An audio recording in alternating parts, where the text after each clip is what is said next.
देखिए negative sentence की अगर हम बात करें, जैसे अब कनक का सोने का मन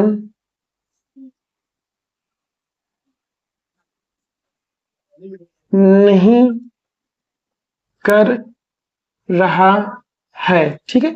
ये सेंटेंस, ये दरअसल सेंटेंस आपका नेगेटिव हो गया। तो नेगेटिव सेंटेंस को ट्रांसलेट करने के लिए आप क्या करेंगे भाई, आपको हमने बताया था अगर एजर्टिव सेंटेंस होगा तो आप एजर्टिव सेंटेंस मतलब प्रेजेंट के इंडेफिनिट सेंटेंस में के अकॉर्डिंग सेंटेंस को ट्रांसलेट करते हैं। तो आप इसको क्या करेंगे, प्रेजेंट इंडेफिनिट के नेगेटिव सेंटेंस के रूल के अकॉर्डिंग ट्रांसलेट कर दीजिए। क्या लिखेंगे, सबसे पहले सब्जेक्ट, सब्जेक्ट क्या है, कनक है, तो कनक की इंग्लिश क्या हो जाएगी, कनक हो जाएगी, ठीक है।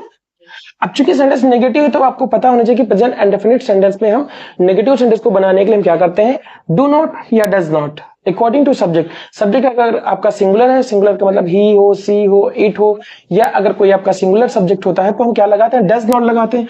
तो कनक चूंकि एक क्वेश्चन का सब्जेक्ट है तो यहाँ पर क्या लिखेंगे, डज नॉट लिख देंगे, ठीक है। तो कनक डज नॉट, ठीक है। फिर फील लाइक है, यहाँ पर फील हो जाएगा, ठीक है। अब यहाँ पर फील्स नहीं लिखेंगे, आपको पता होना चाहिए जब नेगेटिव सेंटेंस होता है तो हम मेन वर्ब में यस यस नहीं लगाते हैं। तो Kanak does not feel like, फिर क्या लिखेंगे, वर्ब में हम क्या लगा देंगे, आईएनजी लगा देंगे। तो सोने, नानी नहीं है ना, सोने को इंग्लिश में क्या कहते हैं, स्लीप कहते हैं। तो क्या हो जाएगा, स्लीपिंग।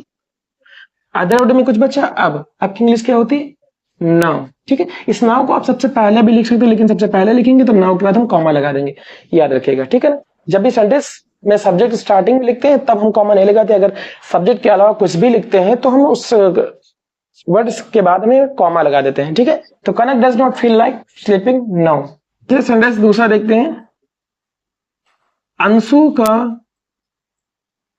बाहर जाने का मन नहीं कर रहा था। ये सेंटेंस है आपका, अंशु का बाहर जाने का मन नहीं कर रहा था। इस सेंटेंस को आप क्या ट्रांसलेट कर सकते हैं, नहीं कर सकते हैं, चलिए मैं आपको बताता हूं। दरअसल देखेंगे सेंटेंस आपका पास्ट का है, कर रहा था, ठीक है। तो पास्ट के इंडेफिनिट की अगर हम बात करें तो पास्ट के इंडेफिनिट वाले सेंटेंस को नेगेटिव बनाने के लिए हम डिड नॉट लगाते हैं। सो डिड नॉट लगा के वर्ब की फर्स्ट फॉर्म लगाएंगे तो क्या हो जाएगा, अंशु, ठीक है ना। क्या हो जाएगा, अंशु डिड नॉट, या शॉर्ट में हम डिडंट बोल सकते हैं, ठीक है ना। Anshu didn't feel like. अब यहाँ पर आपको पता होना चाहिए जब अगर पास्ट का इंडेफिनिट सेंटेंस नेगेटिव होता है तो हम वर्ब की फर्स्ट फॉर्म लगाते हैं। अभी आपने देखा होगा Sushmita felt like eating pizza लिखा था तो सेकंड फॉर्म लगाया था, फील की सेकंड फॉर्म फेल्ट। अब यहाँ पर चूंकि नेगेटिव सेंटेंस जब होता है तो वर्ब की फर्स्ट ही फॉर्म लगाते हैं, तो क्या हो जाएगा, यहाँ पर फील हो जाएगा, ठीक है। तो Anshu did not feel like, अब क्या लिखेंगे, लाइक बाय वर्ब के एनजी फॉर्म, वर्ब का मतलब काम कौन सा, जाने का, जाने को इंग्लिश में क्या कहते हैं, गो कहते हैं, गोइंग लगा देंगे। गोइंग के बाद बाहर है भाई, गोइंग आउट हो जाएगा, ठीक है। Anshu didn't feel like going out.